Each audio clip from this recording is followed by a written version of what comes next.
Welcome back to our coverage from the World Rapid Championship. We have two champions today. It's Nodirbek Abdusattorov winning this exciting playoff.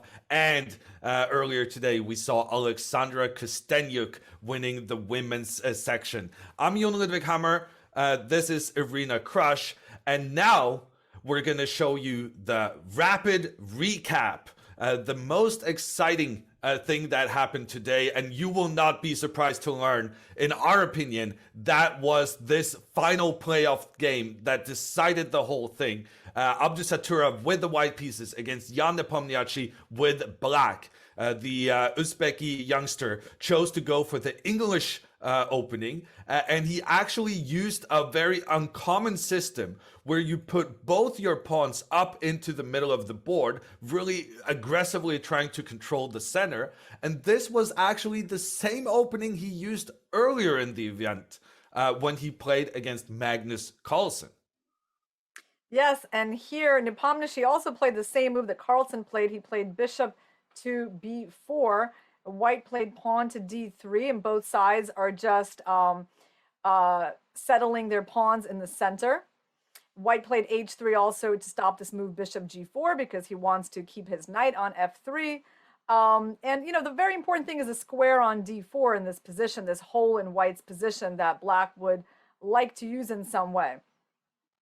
But he wasn't really able to utilize that square, Nepomniachtchi, because after both players had castled, it was this bishops moving up against each other. Nodirbek actively encouraging Nepomniachtchi to give White those doubled pawns, often considered a weakness. However, in exchange for having two pawns kind of blocking each other on their way forward, White also managed to open up for the rook.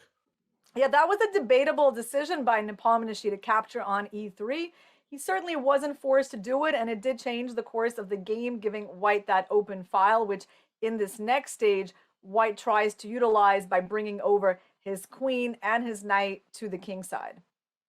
And so first, the queen stepping one step over, getting over to a position where it can start making threats towards the black king. Also, the knight temporarily on the edge, moving in towards the middle when given a chance. At this point, we were feeling very optimistic about Abdusattorov's chances, having that queen pointing down the board, but also getting those rooks working together, pointing down as well. And actually, I have to commend Nepomniachtchi on his move here. The move queen h4 was very, very good, realizing the danger of the pressure caused by the queen and rooks pointing down. And he made a good decision to get those queens off the board.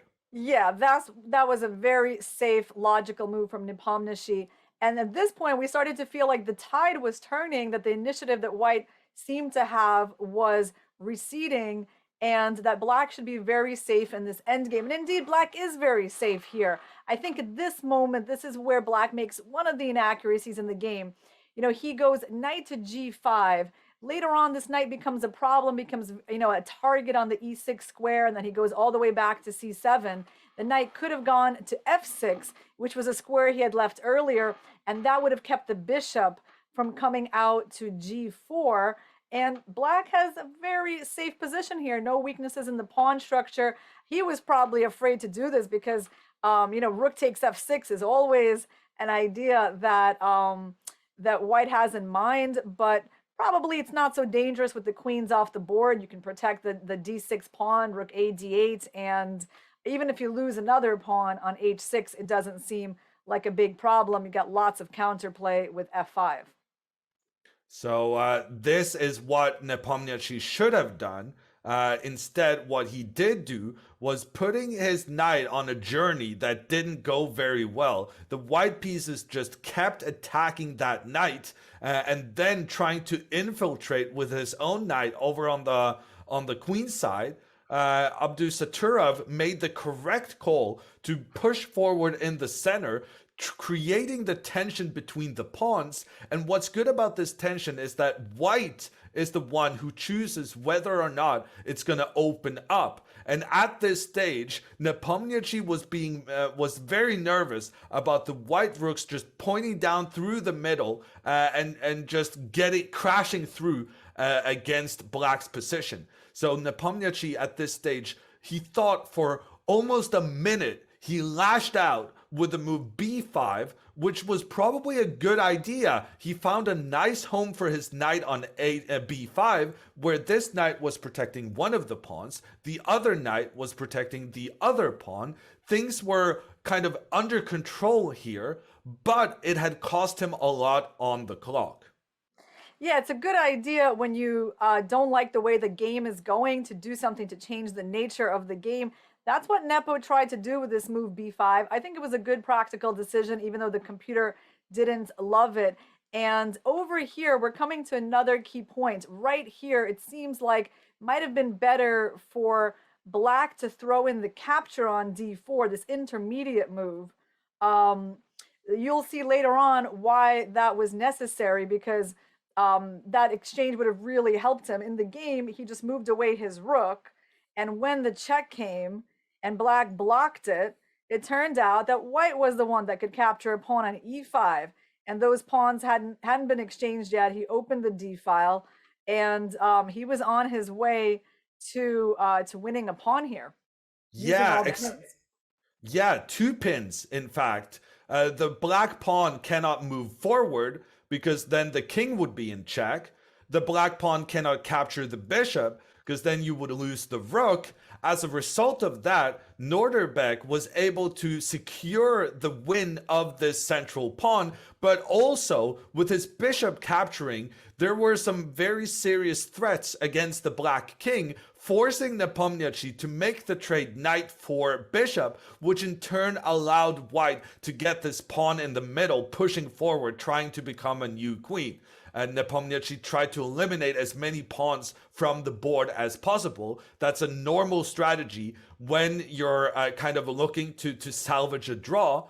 But Nodirbek was up to the task. He said, yes, I'm going to allow you to trade pawns. I'm going to let you take this pawn in the middle because I'm going to prioritize capturing your pawn on the left-hand side, because white would then be left with what is known as connected passed pawns, pawns that have no natural enemy as they move up the board, but also because they are next to each other, they can help each other make it all the way to becoming a new queen. Yeah, I really liked Nodirbek's technique under pressure in this game. I mean, they didn't have much time at all, and it was kind of just all instincts. It's easy to mess up rook endgames. As we know, rook endgames are the endgames that tend to end in draws the most, but he used his 1 pawn advantage and he didn't relinquish it. So some exciting things happened with regards to black's king in this game. Yeah, Nepomniachtchi tried to keep his pawn so that he had 1 pawn trying to stop these 2 pawns for white on the left-hand side. But as a result of that, Nodirbek was able to get his pawn forward 1 step away from becoming a new queen. And in addition, he got those 2 rooks working together, both protecting his own pawn and attacking against the black pawn.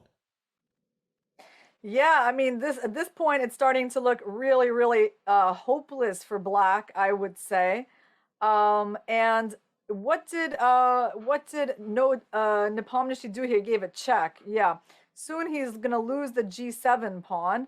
And at this point, his king is going to be in a mating net. In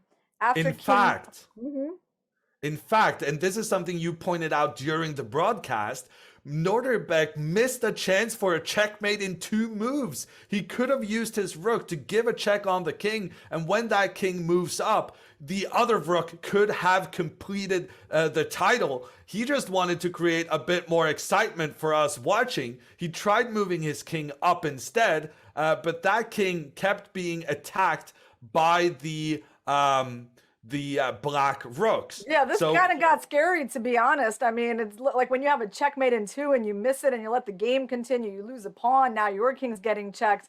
Actually looked pretty scary, like maybe white even messed up the win, but then somehow the king got back to safety on g3.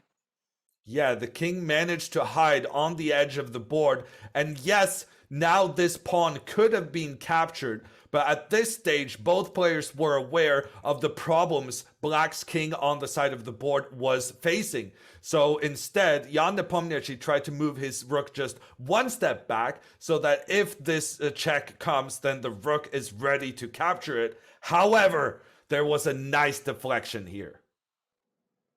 Yes, white played d8 queen, distracting the rook on d5 and allowing his rook to get that big check on e5 and finally weaving that mating net, forcing black to give up a rook. And Nepomniachtchi just threw in the towel since there's no point playing down a rook without any counterplay. So yeah, amazing game by Abdusattorov and really, really exciting for the fans.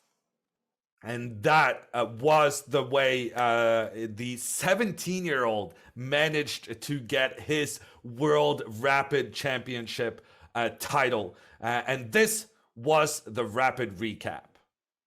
And that means also we're done for today. We're done for the World Rapid Championship, but we still continue tomorrow because tomorrow we have the Blitz championship starting out. So starting at 6 a.m. Pacific or 1500 hours in Warsaw, Poland. That is when you need to be ready for the even more fast-paced action. Yeah, if you thought the Rapid was exciting, guys, the Blitz is going to be even more exciting. You know, just 3 minutes per side, it was 2-second increment for the players. So many blunders, so many attacks. This thing's going to be spectacular. And thanks for hanging with us for these last 3 days. It's been a lot of fun for us commentating on this Rapid Championship. And we're really looking forward to seeing the top players back in action over the next 2 days.